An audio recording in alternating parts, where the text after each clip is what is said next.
രുചി ഗോൾഡിൻ്റെ palm oil ഒന്ന് വാങ്ങിയതാണ്. ആ വാങ്ങി ഇപ്പോൾ അതിൻ്റെ എന്തൊക്കെയോ ചില സാധനങ്ങൾ ഇങ്ങനെ ഓടിക്കളിക്കുന്ന പോലെ എനിക്ക് തോന്നിയപ്പോൾ ഒന്ന് അരിപ്പയിലൊന്ന് തുണിയിലൊന്ന് അരിച്ചെടുത്തതാണ്. അരിച്ചെടുത്തപ്പോൾ ഇതുപോലൊരു വസ്തു കിട്ടി. അത് എന്താണ് എന്ന് അറിയില്ല. എനിക്ക് തോന്നുന്നത് ഇത് വാക്സ് ആണെന്ന് തോന്നുന്നു, പാരഫിൻ വാക്സ് ആണെന്ന് തോന്നുന്നു. അപ്പോൾ എല്ലാവരും ഈ രുചി ഗോൾഡ് വാങ്ങുമ്പോൾ ഒന്ന് ശ്രദ്ധിക്കുക, ഇത് എന്താണ് എന്ന്. ഏതായാലും ഇത് ഒന്ന് ഉരുക്കി നോക്കണം. ഇത് ഉരുകുന്നുണ്ടെങ്കിൽ ഇത് വാക്സ് ആണെന്ന് ഉറപ്പാക്കാം. ഇത്രയും സാധനം ഒരു 1/2 കിലോയുടെ ഒരു രുചി ഗോൾഡ് വാങ്ങിയപ്പോൾ കിട്ടിയ സാധനമാണിത്.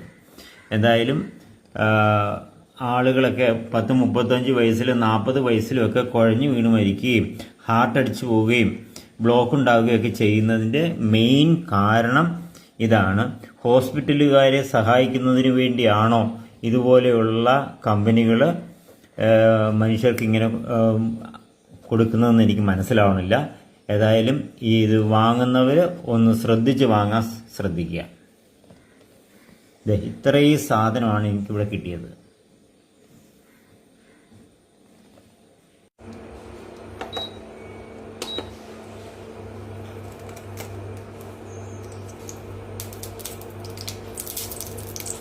ഞാനിത് ഒന്ന് ഉരുക്കുകയാണ്.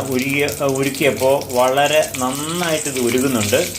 അപ്പോൾ അതിൽ നിന്ന് ഒരു കാര്യം വ്യക്തമാണ്, ഇത് പാരഫിൻ വാക്സ് തന്നെയാണ്.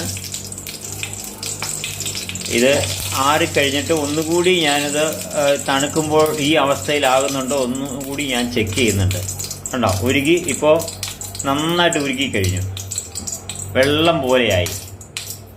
അപ്പോൾ ഇത് പർപ്പസായിട്ട് ഇതിൽ പാരഫിൻ വാക്സ് ചേർത്തിട്ടുണ്ട്.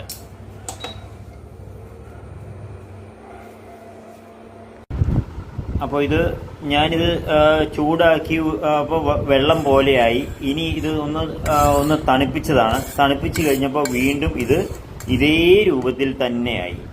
അപ്പോൾ ഇത് ഉറപ്പിക്കാം, ഇത് പാരഫിൻ വാക്സ് ആണ്. ഒരു കാരണവശാലും രുചി ഗോൾഡ് ഈ സാധനം നമ്മുടെ വീട്ടിൽ കയറ്റാൻ പാടില്ല.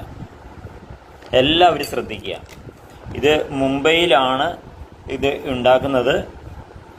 ഏതായാലും എല്ലാവരും ശ്രദ്ധിക്കുക, ഈ രുചി ഗോൾഡ് ആരും തന്നെ വാങ്ങരുത്. കണ്ടോ, വീണ്ടും ഞാൻ ഇത് ചൂടാക്കിയതിന് ശേഷം വീണ്ടും തണുത്ത് കഴിഞ്ഞപ്പോൾ ഒരു